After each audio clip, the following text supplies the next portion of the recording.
नमस्कार, 10 की डिस्कवरी में आपका बहुत स्वागत है। आपके साथ मैं हूं सऊद मोहम्मद खालिद। आज एक हीरोइन के बहुत गंभीर आरोप की डिस्कवरी करेंगे।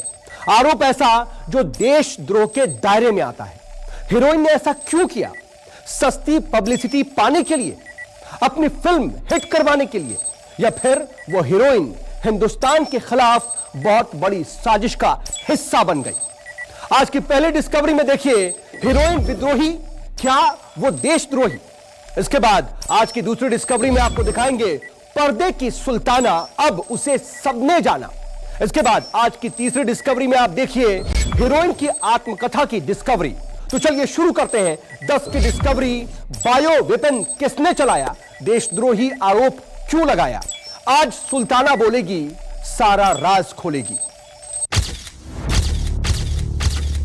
ये है लक्षद्वीप की पहली फिल्म मेकर और हीरोइन आयशा सुल्ताना।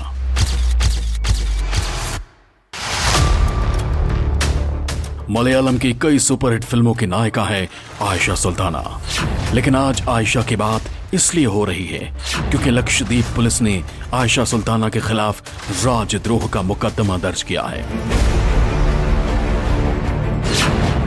10 जून को लक्षद्वीप के कवरत्ती थाने में आयशा सुल्ताना के खिलाफ एफआईआर दर्ज हुई। आयशा के खिलाफ भारतीय दंड संहिता की धारा 124 से यानी राजद्रोह और 153 बी यानी अभद्र भाषा का इस्तेमाल का मामला दर्ज हुआ है। बीजेपी के लक्षद्वीप यूनिट के अध्यक्ष अब्दुल खादर ने कवरत्ती पुलिस थाने में आयशा सुल्ताना के खिलाफ मामला दर्ज करवाया है। आयशा सुल्ताना के खिलाफ और भी कई थाने में तहरीर दी गई है। बहस के दौरान आयशा ने यह कह दिया कि केंद्र ने लक्षद्वीप के लोगों के खिलाफ बायो वेपन का इस्तेमाल किया है। इस एक बयान के बाद एक्ट्रेस आयशा सुल्ताना पर राजद्रोह का केस हो गया। 124A बायो वेपन किसने चलाया? देशद्रोही का आरोप क्यों लगाया?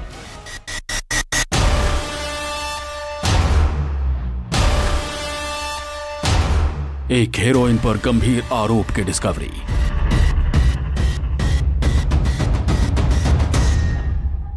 आयशा सुल्ताना ने पहले टीवी चैनल पर बायो वेपन के इस्तेमाल जैसा बेहद गंभीर बयान दिया। उसके बाद आयशा सुल्ताना ने अपने विवादास्पद बयान को सही ठहराते हुए मलयालम भाषा में एक फेसबुक पोस्ट किया। इस पोस्ट में आयशा ने लिखा, उन्होंने मेरे खिलाफ देशद्रोह का मामला दर्ज किया है, लेकिन मैं दोहराना चाहती हूँ कि सच्चाई की जीत होगी। मामला लक्षद्वीप के एक भाजपा कार्यकर्ता द्वारा दर्ज किया गया था। मैं उस भूमि के लिए अपनी लड़ाई जारी रखूंगी जहाँ मैं पैदा हुई। हम किसी से नहीं डरते। मेरी आवाज अब और तेज होने वाली है। जाहिर है कि आयशा ने बार बार अपनी सफाई में बायो वेपन शब्द का इस्तेमाल किया। इसी शब्द की वजह से आयशा के खिलाफ जगह जगह शिकायतें हुई। बीजेपी का कहना है कि आयशा का यह स्टैंड सरासर देशद्रोह है। She intended to express the fact that Praful Patel uses COVID as a weapon against the people of, the people or the aboriginal people of Lakshadweep. It is no doubt he is waging war against the state, instigating people to revolt against the government. Any word or action that incites the people to revolt against the government amounts to sedition. So there is no doubt that it is a seditious activity, and she committed a seditious action. It was quite unfortunate. BJP ने आयशा सुल्ताना पर देशद्रोह का आरोप लगाकर मुकदमा दर्ज करवा दिया, तो सीपीआई और कांग्रेस के नेता आयशा सुल्ताना के समर्थन में आ गए। के अंदर इन्होंने भारत सरकार ने और गृह मंत्रालय ने आग लगा दी है। एक शांत सा छोटा सा द्वीप है, वहां अशांति पैदा कर दी है। भारतीय जनता पार्टी और जनसंघ की नकेल इनके हाथ में नहीं है, ये नकेल है आरएसएस के हाथ में।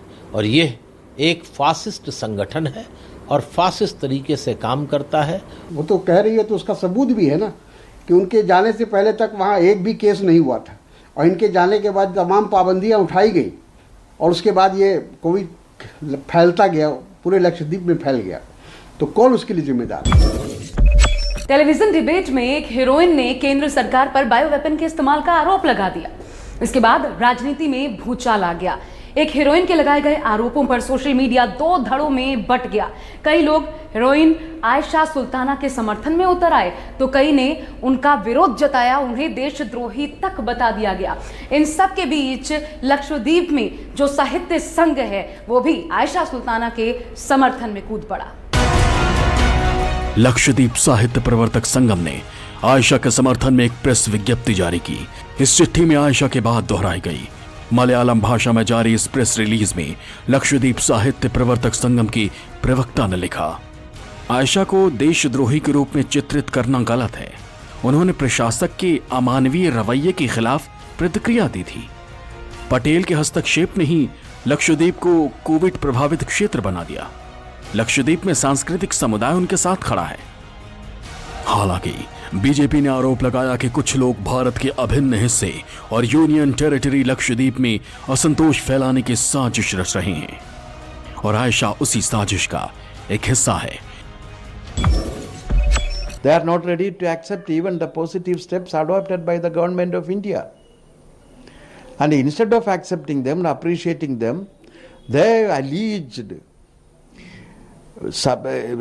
baseless arguments and allegations against the central government. A person or a personality should never be addressed as bioweapon. So her argument is falsely fabricated to conceal her own ill feeling. The wrong deed she has done, she committed it. Whether willfully or not, that's a different matter. That is to be proved before the court of law. Ayesha Sultana ने इस बार ये कहा कि उन्होंने bioweapon यानी कि जैविक हथियारों के इस्तेमाल की बात केंद्र सरकार के लिए नहीं, बल्कि ये बात तो उन्होंने लक्षद्वीप के प्रशासक प्रफुल्ल पटेल के लिए कही थी। फिर सवाल ये उठा कि आखिर व्यक्ति एक पूरे इलाके के लिए बायोवेपन कैसे बन सकता है। जब सवाल उठे तो आयशा ने अपना ये वीडियो भी फेसबुक से डिलीट कर दिया। यह मामला बहुत गंभीर है। अगर एक हीरोइन ने सचमुच बायोवेपन की ही बात की है तब भी गंभीर है, और अगर उस पर गलत तरीके से देशद्रोह का मामला दर्ज हुआ तब भी। इसलिए हमने इस पूरे मामले की छानबीन शुरू की। हमने लक्षद्वीप के सांसद से संपर्क किया। लक्षद्वीप से एक सांसद चुना जाता है। एनसीपी के मोहम्मद फैजल पीपी लक्षद्वीप के सांसद हैं। न्यूज 24 के पॉलिटिकल एडिटर रमन कुमार ने लक्षद्वीप के सांसद से फोन पर बात की। ये बताइए कि ये जो एक आपकी लक्षद्वीप की एक मैडम है आयशा सुल्ताना, आयशा सुल्ताना, हाँ, तो क्या है इनका मामला? इतना ज्यादा पब्लिसिटी कैसे हो रही है? उन्होंने टीवी एक वर्ड का इस्तेमाल किया था, वो बायोवेपन लक्षद्वीप में लाया गया है वैसे एक वर्ड यूज किया था। तो उसी डिस्कशन बीजेपी की जो स्पोक्स पर्सन ने उसमें जिद पकड़ के हंगामा मचाया ताकि आयशा सुल्ताना को उसका एक्सप्लेनेशन देने में टाइम नहीं मिला। डिस्कशन तब खत्म हो गया था। तो उसी में से फिर नेक्स्ट डे उन्होंने अपने फेसबुक पोस्ट में और वीडियो में उन्होंने बताया पूरा मैं क्या बोलने की कोशिश कर रहा था। मैं कोई सेंट्रल गवर्नमेंट या लक्षद्वीप प्रशासन को दोषी नहीं दे रहा हूँ, लेकिन मैं एडमिनिस्ट्रेटर प्रफुल्ल कोड़ा पटेल को बायोवेपन की तरफ से मैं इसको रिसम्बलेंस दिया हूँ, क्योंकि उन्होंने ही कोविड लाया है लक्षद्वीप में।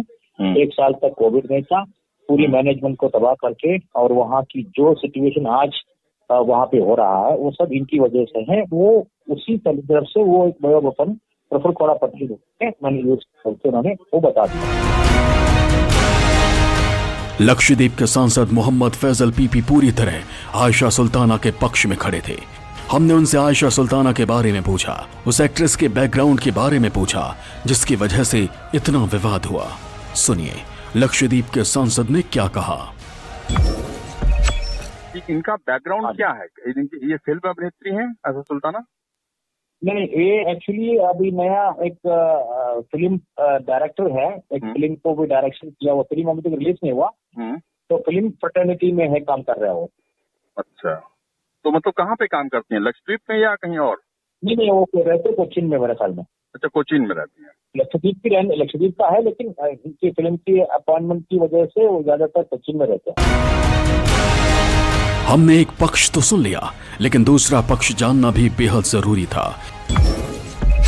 The BJP unit of Lakshadweep think that the sedition case registered against Aisha Sultana is right action by Lakshadweep police.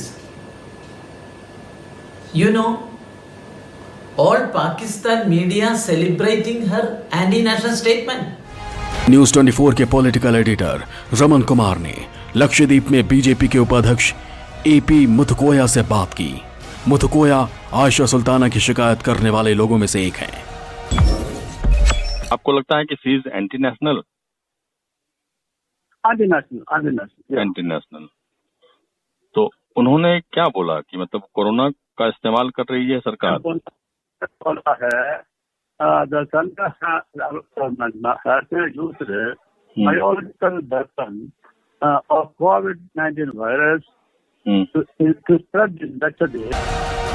तो आपने एक हीरोइन के बयान पर हुआ बवाल देखा और सुन भी लिया, लेकिन अब पानी से घिरी हिंदुस्तान की उस जमीन को भी समझ लीजिए जहां इस बयान के बाद हंगामा मचा हुआ है। इधर आयशा सुल्ताना ने बायो वेपन वाला बयान दिया, हीरोइन पर देशद्रोह का मुकदमा दर्ज हुआ, और उधर ट्विटर पर सेव लक्षद्वीप कैंपेन शुरू हो गया। यह कैंपेन लक्षद्वीप के प्रशासक प्रफुल्ल खोड़ा पटेल के खिलाफ है।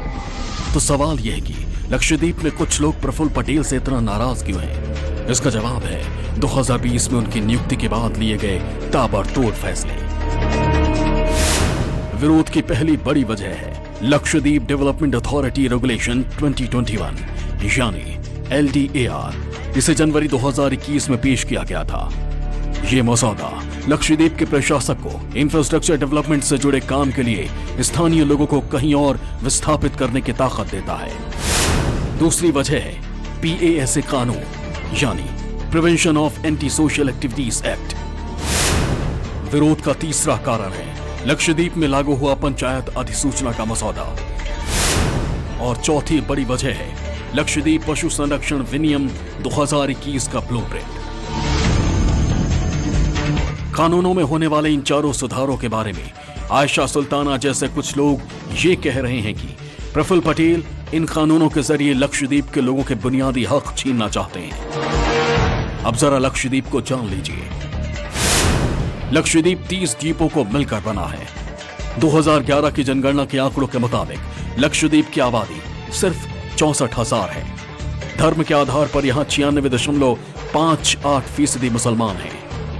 जाति के आधार पर 94.8% आदिवासी हैं। मलयालम लक्षद्वीप में सबसे ज्यादा बोले जाने वाली भाषा है, इसलिए यहां मलयालम फिल्मों की एक्ट्रेस आयशा सुल्ताना को लोग पसंद करते हैं। उनकी बातों का असर होता है। लेकिन विरोध की ये राजनीति इस कदर कड़वी हो गई है कि बयानों की मर्यादा देशद्रोह जैसे अपराध तक करवा रही है। Desk discovery news 24। नमस्कार, मैं हूं मानक गुप्ता। अगर आपको हमारा ये वीडियो पसंद आया हो तो इसे लाइक और शेयर जरूर करें, और हाँ, हमें सब्सक्राइब और फॉलो करना ना भूलें ताकि आप देश और दुनिया की कोई खबर मिस ना करें।